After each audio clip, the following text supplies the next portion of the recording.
Hello दोस्तों, कैसे हैं आप सब लोग। मैं पंकज आपका स्वागत करता हूं मेरे YouTube चैनल अभ्यास क्लासेस में। तो दोस्तों, अगर अभी तक आपने मेरे चैनल को सब्सक्राइब नहीं किया है तो नीचे दिए गए सब्सक्राइब बटन पर क्लिक करें और साथ ही साथ बेल आइकन को भी दबाएं। तो चलिए दोस्तों, शुरू करते हैं आज की वीडियो। तो देखिए, पिछले वीडियो में पिछले जो एक दो पार्ट हमने निकाले हैं उसमें हमने मसूरी के बारे में बात करी है, देहरादून के बारे में बात की है। तो आज हम बात करने वाले हैं देहरादून के ही एक क्षेत्र है जौनसार क्षेत्र, जिसे जौनसार बाबर कहा जाता है। इसके बारे में बात करते हैं और बहुत सी चीज़ें हैं जो इंटरेस्टिंग हैं। तो चलिए शुरू करते हैं।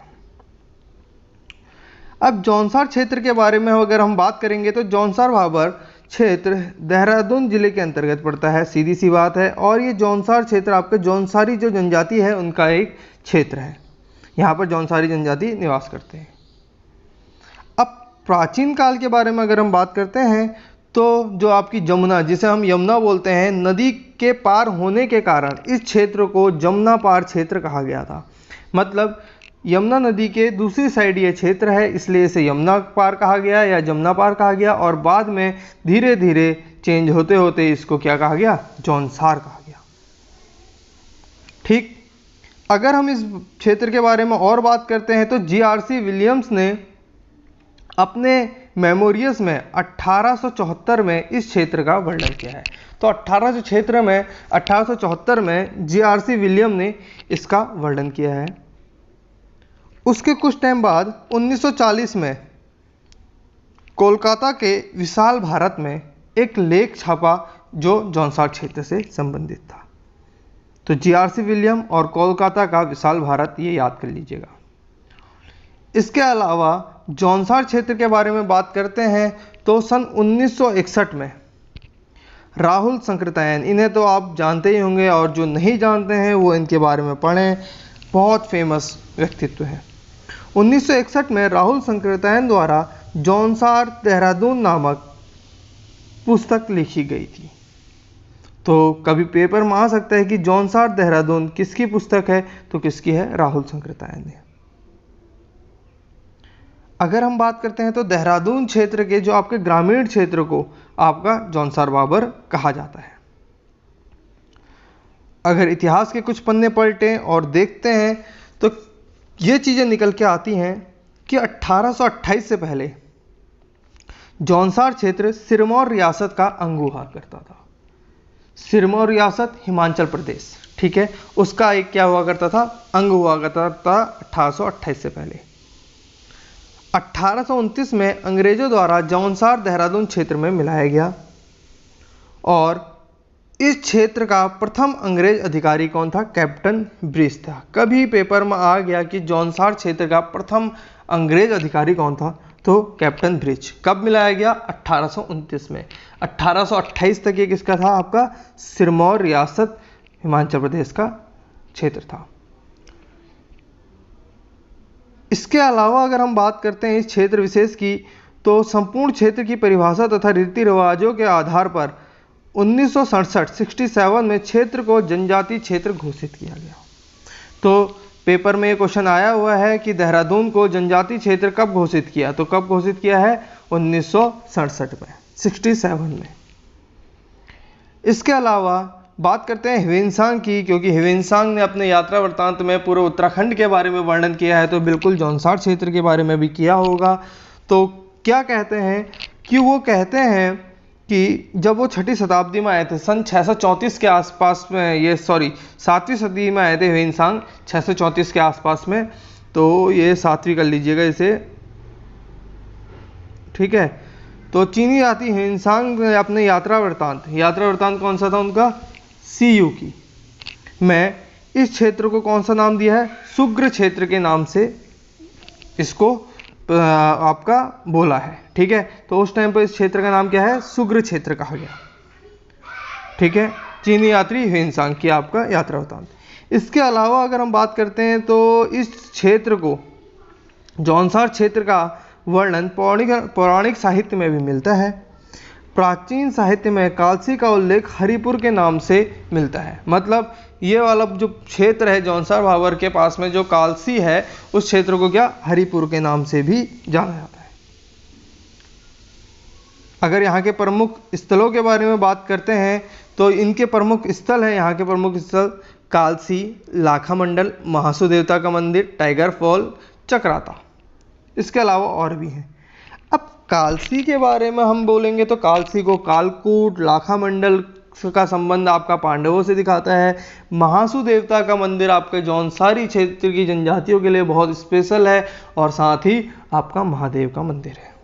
टाइगर फॉल और चक्राता, इसके बारे में भी बात करते हैं।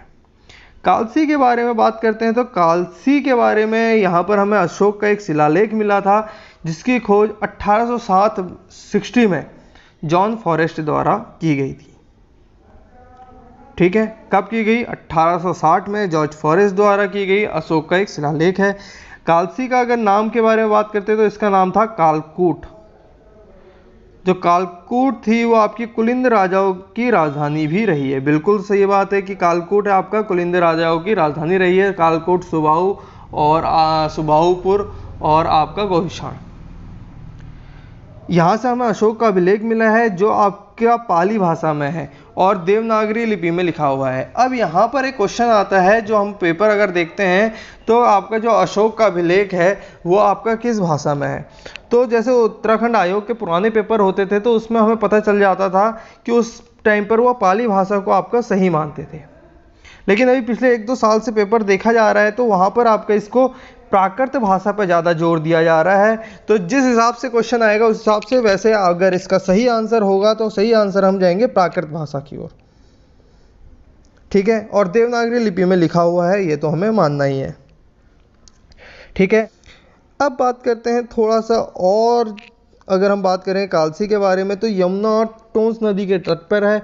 ठीक है, और अगर इस क्षेत्र के बारे में थोड़ी सी और बात करते हैं तो इस अभिलेख में इस क्षेत्र को अपारांत तथा यहाँ के निवासियों को क्या कहा गया है?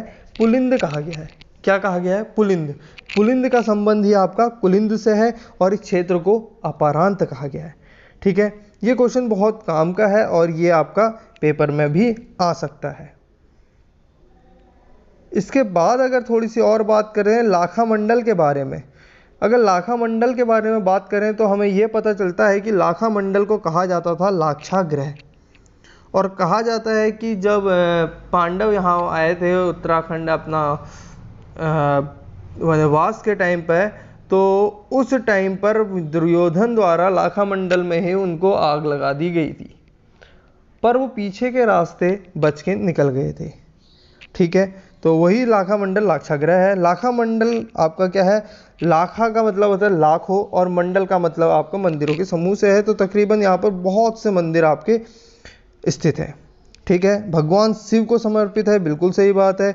और यहाँ पर अगर हम बात करते हैं तो राजकुमारी ईश्वरा का अभिलेख भी मिलता है जिसमें दास राजाओं का नामावाल अभिलेख और 2 गुप्तकालीन अभिलेख क्या हुए हैं? प्राप्त हुए हैं।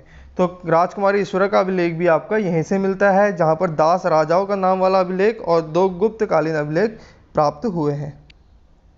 ठीक है, इसके अलावा अगर हम बात करते हैं तो लाखा मंडल के बारे में मैं आपको बता चुका हूँ कि मूर्तियों का भंडार भी इसको कहा जाता है। थोड़ा सा और चीज़ों के बारे में देखते हैं तो आपका जो प्राचीन साहित्य है वहाँ लाखा मंडल का नाम, क्या नाम है? मणेश्वर महादेव, यानी मण मिलता है। क्या मिलता है? मणेश्वर महादेव, यानी मण नाम आपका मिलता है। लाख का अर्थ कई और मंडल का अर्थ मंदिरों से है। ठीक है, तो यहाँ पर आपके जो मंदिर है वहाँ पर आपके कई मंदिर हैं।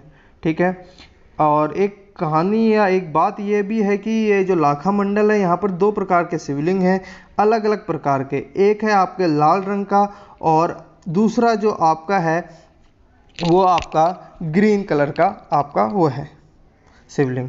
अब कहानी ये कही गई है कि जो आपका ग्रीन शिवलिंग है या आपका जो हरे रंग का शिवलिंग है वो आपका श्री कृष्ण के अवतार को प्रदर्शित करता है, और जो लाल शिवलिंग है वो त्रेता युग से संबंधित है, जहाँ बोलते हैं कि भगवान राम का अवतार है उससे संबंधित है। अगर हम लाखा मंडल मंदिर की बात करते हैं तो उत्तर भारतीय वास्तुकला शैली में आपका ये बना हुआ है। इसके अलावा अगर हम लाखा मंडल के बारे में बात करते हैं तो हमें यह पता चलता है कि ये यमुना नदी और रिटनार नदियों के तट पर आपका स्थित है। इसके अलावा इसके शिखर पर्वत को आपका जो इसका शिखर पर्वत है उसे क्या कहा जाता है, भवानी पर्वत कहा जाता है। और कहा जाता है कि यहाँ पर आपका जो माता भवानी है उनकी तपस्थली भी थी। ठीक है, तो ये कुछ आपका लाखा मंडल से इम्पोर्टेंट चीज़ निकली है यहाँ पर, तो इसको याद करते रहिएगा। और इसके बाद बात करते हैं हम हनौल के बारे में। हनौल महासू देवता का मंदिर है। ठीक है, अगर महासू देवता के मंदिर के बारे में बात करते हैं तो ये आपका हनौल जो है चक्राता रोड पर हनौल गांव पर है, और जो टोंस नदी है, टोंस नदी के पूर्वी तट पर स्थित है। और महासू देवता का यहाँ पर मंदिर है। महासू देवता का मंदिर है तो किसने बनवाया था, इसका निर्माण हूण राजवंश के नेता मिहिर कुल हूण ने करवाया था। ये आपकी अगर इसकी स्थापत्य शैली की बात करें तो हूण स्थापत्य शैली का आपका ये नमूना है। कहीं कहीं पर इसे हूण भट्ट के नाम से भी दिखाया जाता है कि हूण भट्ट ने इसका नाम आपका निर्माण करवाया था। अगर इसके पूर्व नाम की बात करते हैं तो आपका इसका पूर्व नाम था चकरपुर। और इसके अलावा अगर हम बात करते हैं तो ये कहा गया है कि जो आपका हूण भट्ट बोला जाता था, तो जो भट्ट का अर्थ है योद्धा से हुआ था। ठीक है, इसके अतिरिक्त जो महासू देवता है वहाँ पर आपका हमेशा शिव जी की पूजा होती है, शिव जी का रूप माना जाता है। ठीक है, और यहीं पर आपका इसका जो मुख्य मंदिर है वो भी आपका गया हनौल में पड़ता है। अब जो हनौल में मंदिर है वो आपका किसका है, बोठा महासू। उसमें किसकी पूजा होती है, बोठा महासू की पूजा होती है। अब आप बोलेंगे बोठा महासू क्या है, तो जो महासू देवता है ये आपके कितने भाई हुआ करते थे, 4 भाई हुआ करते थे। सबसे बड़े बाशिक महासू, फिर बोठा महासू, फिर पवासी महासू और फिर चालदा महासू। ये 4 भाई हुआ करते थे और इन 4 भाइयों को आपका अलग अलग जगह अलग अलग चीज़ से पूछा जाता है। ठीक है, तो बासु इसके बारे में बात करते हैं। महासू में तो सबसे पहले बोठा महासू का मंदिर कहाँ पर है, हनौल में है, ये मैं आपको बता चुका हूँ। बासिक महासू का जो आपका मंदिर है वो मैद्रथ में। पवासी महासू का मंदिर आपका बांगड़ क्षेत्र के ढटियार व देवता देववन में है। जबकि जो चालदा महासू है ये जौनसार भावर, बांगड़, फतेह पर्वत और हिमाचल प्रदेश में प्रवास करते हैं। और कहा ऐसा जाता है कि जो आपके चालदा महासू हैं ये प्रवासी देवता है। ठीक है, और जो महासू है ये महासू महादेव का ही आपका एक अपभ्रंश है। जो महादेव है वहीं से आपका ये क्या हुआ, महासू शब्द बना। महासू देवता का जो मंदिर हनौल है इसके बारे में ये भी बड़ा इंटरेस्टिंग है कि आपका इसे क्या कहा जाता है, उत्तराखंड का 5वां धाम कहा जाता है। ठीक है, और तो बहुत सी चीज़ें हैं जो आपको याद करनी है। तो फिलहाल आज की वीडियो में इतना ही रखते हैं और देखते हैं अभी हमने क्या क्या पढ़ा है। थोड़ी बहुत चीज़ें देखते हैं। देखिए, जौनसार क्षेत्र के बारे में हमने बात कर दी है। जमुना पार वाला क्षेत्र है तो इसलिए हम इसको आपका जौनसार क्षेत्र कहते हैं। इसके अलावा अगर हम बात करेंगे तो जनजातियां निवास करती हैं। GRC विलियम्स ने अपने मेमोरियल में 1874 में इस क्षेत्र का आपका वर्णन भी किया है। ठीक है, कोलकाता के विशाल भारत में भी इसका एक लेख छपा है। इसके अलावा राहुल शंकराचार्य ने जौनसार देहरादून नामक पुस्तक लिखी है। ठीक है, अगर इसके बारे में कुछ और बात करते हैं तो 1828 तक ये आपका सिरमौर का क्षेत्र हुआ करता था और 1829 में इसे आपका देहरादून में बुलाया गया और इसका पहला अंग्रेज अधिकारी था कैप्टन ब्रिज। 1967 में जनजाति क्षेत्र घोषित किया गया इसे। ठीक है, जौनसार क्षेत्र के आपके जनजाति क्षेत्र में। ह्वेनसांग के बारे में अगर थोड़ी सी बात करते हैं तो ह्वेनसांग ने इस क्षेत्र को सुग्र क्षेत्र कहा है, कालसीम का सुग्र क्षेत्र कहा है। लेकिन अगर थोड़ी बहुत और बातें अगर हम यहाँ पर देखते हैं तो इस सुग्र क्षेत्र के साथ साथ आपका जो कालसी है इसको आपका युगशैल भी कहा जाता है। और कहीं कहीं पर ये जो सुग्र क्षेत्र है इसको बाद में चेंज करके इसको सुध नगर के नाम से उल्लेखित किया गया है। ठीक है, तो सुध नगर भी कहा जाता है। अच्छा, इसके अलावा और क्या है, हरिपुर आपका इसका नाम मिलता है कालसी का यहाँ पर। ठीक है, इसके अलावा जो आपके मंदिर हैं इसमें बात करेंगे बाद में। कालसी के बारे में अगर हम थोड़ा सा और बात करते हैं तो मैंने आपको बता दिया कि यमुना और टोंस नदी के तट पर है आपका, और कहीं कहीं पर अमलावा नदी भी आपको इसको दिखाया जाता है। ठीक है, स्थानीय लोग इस कालसी वाले क्षेत्र को कहते हैं चित्रशिला। ये चित्रशिला कालसी वाला है, और एक चित्रशिला आपका नैनीताल क्षेत्र के आपका नैनीताल क्षेत्र में पड़ता है, मतलब आपका हल्द्वानी से थोड़ा सा ऊपर चित्रशिला क्षेत्र भी पड़ता है। ठीक, और तो आपका कालसी से संबंधित ज़्यादा कुछ है नहीं। अगर हम थोड़ा सा और बात करते हैं तो यहाँ पर एक गांव है डिमऊ गांव, वहाँ पर आपका क्या है, परशुराम देवता का मंदिर भी है। लाखा मंडल के बारे में हमने आपसे पूरी की पूरी बात कर दी है कि आपका राजकुमारी ईश्वरा का अभिलेख है और मूर्तियों का भंडार कहा गया है, यमुना और इटनार नदियों के तट पर स्थित है। बाकी लाखा मंडल में आपके 2 शिवलिंग है, एक ग्रीन कलर का और एक लाल रंग का।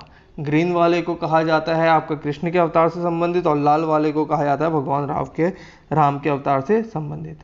हनौल में हमने बात कर ली है महासू देवता के बारे में, और सारी की सारी चीज़ें हो गई हैं। तो आज की वीडियो में इतना ही रखते हैं, अगली वीडियो में देखते हैं कुछ और आगे का। Thank you so much, have a nice day.